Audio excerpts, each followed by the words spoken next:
Energjia që vjen nga shtëpia e Big Brother Albania V5 vijon të jetë toksike, nxitse vetëm me debate, vetëm me degradime,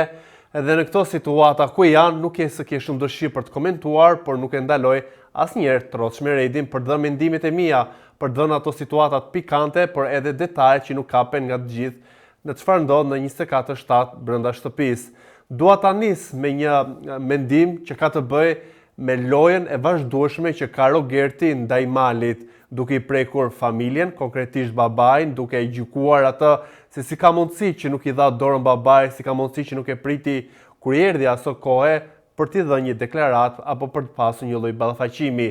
Dhe e dyta, çfarë bën Rogerti që nuk më pëlqen, është që kalon përtej mureve të Big Brother duke prekur element kombëtar. Ai, në një bashkëbisedim që kishte me Malin, thotë që shqiptarët dhe kosovarët janë njerëz të egër. Por mua është një ignorancë që ta thuash këtë apo ta ushqesh si një lloj provokimi. E dyta, bën thirrje dhe thot po, mua më pëlqen lufta. Nga ana tjetër, ka edhe këtë të gjithë të qasjen, le të themi me tendencë për të nxitur Malin në të keqe, por Mali e ka treguar që është i matur, ka një lloj qetësie dhe ka një lloj maturie ku vjen puna për këtë çështje që ja kanë prekur edhe më herët dhe nuk është e hijshme që ti rikthehesh sërish me të njëjta provokime, me të njëjtin standard të ulët. E duke qenë tek Rogerti, ky i fundit ka fituar një sfidë të një loje që kanë bërë sot brenda shtëpisë dhe me shumë mundësi do të ketë një avantazh nga vëllai i madh nesër në Prime, ku mund të zgjedh dy banor kok më kok se kush do të shpallet finalisti i parë. Sigurisht që mund ta bëjnë si një lloj loje për të parë testimin se si do të shikojë. Të njëjtën gjë e ka bërë aso kohë edhe Egla, ku çoi në nominim kok më kok Romeo dhe Heidi, por pa e ditur brenda shtëpisë që ky nominim ishte për finalistin e parë. Besoj që mund të kemi të njëjtën situatë me Rogertin, ku dhe favoret nga vëllai i madh janë të shumta dhe nuk janë të ndalura për këtë personazh. Një debat i vjetër është rikthyer këto orët e fundit në shtëpi që ka të bëjë me krevatin e famshëm të Mirit edhe të Selin. Kjo erdhi nga xhiroja që kishin mbrëm 4 banorë që janë bërë pjesë e shtëpisë që nga dita parë Miri, Selin, Brikena dhe Mali që bën shëtitje në rrugët e Tiranës, aty ku kishte edhe brohorima që më pas Miri u karikua dhe pati një lloj deliri që më pas ku erdhi në shtëpi bëri një narrativ të asaj që kishte dëgjuar e duke thënë që të gjithë thirrin Miri, ndërkohë që Selin brohoriste për vete, një fans, një familjar, nuk e di se kush i Mirit tha për Selin kjo kokra e kë, kurse më pas ishte Selin ajo që i tregoi Mateos që nuk më pëlqeu, se parë si një lloj nxitje, se ku donte të kishte një lloj përplasje tjetër të egër siç e ka Mateo me Mirin, ku Selin i tha që aty dikush i tha Miri që biri një shpull Mateos. Këto janë detaje që bëjnë diferencën dhe tregojnë lojtarin se deri ku shkon për këtë dreqloje që po bëhet brenda shtëpisë së Big Brotherit, por në një lloj bisede që kishte Brikena dhe Selin, Brikena ja tha shiqari, ja tha dhe mbrëm që pas një vdekur për të pasur një lloj kimie, një lloj bashkëbisedimi, një lloj kontakti edhe një lloj shkëmbimi batutash ku kishte, nuk e mohoj atë që kam thënë dhe atë që pash, unë jam tek pjesa e ndjesisë, ndjeva që kishte një flirt të vogël me Mirin që i shkonte, i dha gotën e shampanjës, po edhe duart që u prekon, por si të qoftë në bisedën më shumë, në një lloj debati, diskutimi që kishin Miri dhe Selin, rikthyen se ku nisi konflikti i tyre, e sipas Selin nisi te kutia e Pandorës që kishte Miri që mësoi deklaratën e babait të Selin që i quajti pervers të gjithë marrëdhënien që kishte ato javët e para në atë deklaratën e bujshme që babai i Selin dha dhe ko më pas e mësoi dhe Miri, i cili nuk ja tregoi Selin dhe sipas saj ai duke qenë me ndjesi atërore duhet kishte marrë hapa për ta ndalur këtë gjë.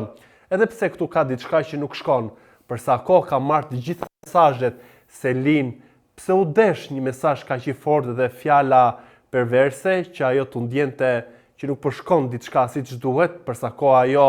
është ndjer e pastër në marrëdhënien që ka pasur me Mirin, pse duhet ta merrte këtë si një sinjal final goditës për të ikur e më pas për të pasur një lloj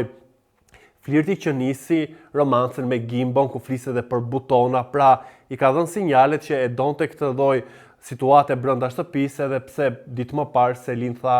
që atë që do doja të hiqja unë nga Big Brother im është padyshim krevati, por pa krevatin as Miri as Selin nuk do të ishin në këto pozita ku janë sot, që ende diskutohen dhe kanë një lloj narrative të dyve të asaj çfarë është Big Brotheri, çfarë luhet midis tyre dhe çfarë luajnë të tjerët. Sigurisht që Miri është prehur i ndinuar për dy fjalë të rënda që Selin ja ka thënë dhe ai nuk i ka përdin dot, edhe pse ditët e fundit kam parë një rizgjim të Mirit duke kërcyer, duke e kërkuar Selin me sy, duke kërkuar të ketë një marrëdhënie njerëzore, por Selin i thot pse duhet kemu një marrëdhënie njerëzore me ty.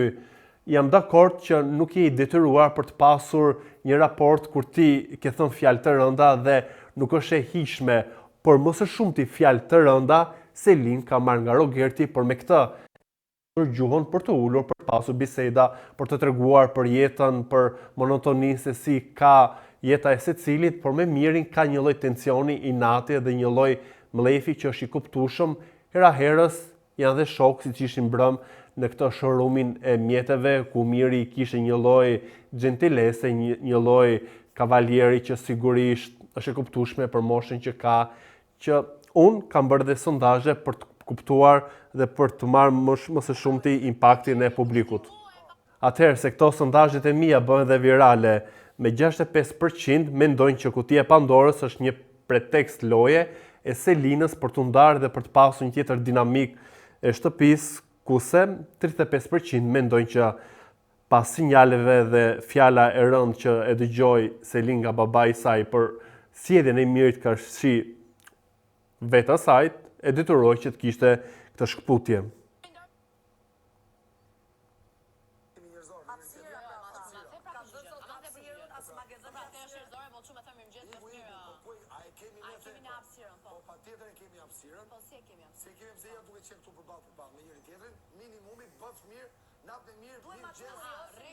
Nuk flitet sepse ti në momentin e parë nuk ke folur, ke ujtë syt, ke ignoru njerëzit që ke përballë dhe ke hedhur vetëm kunja nga çmime.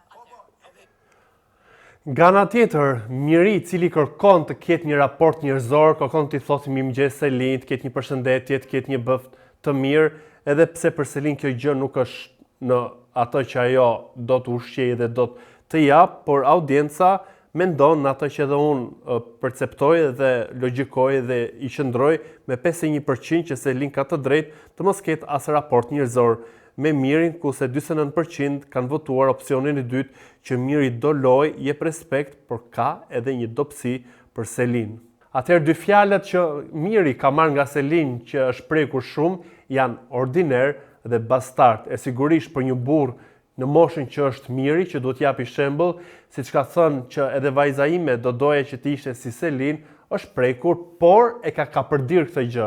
Dhe kjo gjë mua nuk më pëlqen. Pse duhet të bëj gjithçka për hir të kësaj loje, pse duhet kërkoj të ketë një lloj rikthimi të një situate që ka pasur, që është gjykuar dhe është paragjykuar. Por sidoqoftë, audienca mendon me 57% që Miri e do ende çift lojën me Selin, kurse 43% janë shprehur që Selin është më korrekte dhe nuk do lojë me Miri, edhe pse Miri thotë që ti ke qenë e ftohtë, nuk ke as respektin njerëzor, por edhe bën të një provokim të vogël, por nga ana tjetër, siç kemi parë edhe në disa situata ku ka kërcyer me Mirin të dielën, ku hedhë një batut, ka dhënë një shkëmbim, por edhe në radio që nuk donte të ishte në bashkëprezantimet për u bë të dielën. Pra janë disa rrethana që do apo nuk do Selin e çojnë drejt Mirit, edhe një lloj fabule që krijohet me persona që janë afër Selin që duhet largohet, u largua Greta, u largua Gimbo, thuhet që duhet largohet Shndriti për ta parë Selin se si do të jetë, a do të afrohet tek Miri, dhe pse ky i fundit në dhomën e famshme të rrëfimit ditën e djeshme tha që ne jemi bashkë të tre, unë, kjo dhe Rogerti, dhe bëjmë lojë dhe nuk jemi të shkoputur, sidoqoftë gjërat kuptohen, dihen dhe publiku i shikon. Duke folur kaq shumë për arrogancën, për njerëzit që kanë kaq shumë vrerë, kaq shumë, le të themi, ofendime, kam pyetur se kush janë banorët që ofendojnë më shumë, edhe me 65% kryeson Rogerti, me 30% është Selin, me 3% Miri dhe me 2% Juela. Edhe pse kjo e fundit ka një lloj qasje që publiku ndoshta nuk e pëlqen, por për mua është një lojtare që nëse do të ishte një Big Brother tjetër, do të kishte një tjetër situatë dhe do të ishte ndoshta një tjetër dimension dhe jo kaq shumë në shije jo që publiku e do. Po për mua është një tjetër mendim që e kam dhënë dhe do ta jap gjithmonë. E kurse për çiftin Briteo, Vion ende nuk çlirohet, ka ende atë merakun se si do të shikohet jashtë, por ka sikletin që ka pak turp nga ky raport me Mateo në ky fundit, vion ende diskutime me banorët, nuk ndalet as edhe në shprehinë e ndjesisë që ka me Brikenon. Sidoqoftë, këto ishin edhe ato, thashë themet, nëse mund t'i themi, apo zhvillimet, dinamikat, çfarë publiku mendon, si shikon dhe çfarë na pret nesër, që sigurisht do të kemi edhe ngjarje të tjera. Do doja të dija mendimin tuaj, a kërkon realisht mirit ketë një lloj rikthimi tek Selin, është kjo e fundit që e provokon, i jep sinjale të vogla për të mjaftueshme, të kuptueshme për mirin, për të pasur sërish një raport njerëzor siç kërkon miri tani më, edhe pse i ka thënë fjalë që ai nuk i ka përdin dot dhe i ka mbetur vath në vesh, ndërkohë që Selin nuk e pëlqen qasjen e mirë, që nuk ka respektuar një shqetësim prindëror që kishte babai i saj. Por, ky është Big Brotheri, këto janë situatat, por më kryesorja mos harroni t'jepni edhe subscribe kanalit ton Koha Jon në YouTube.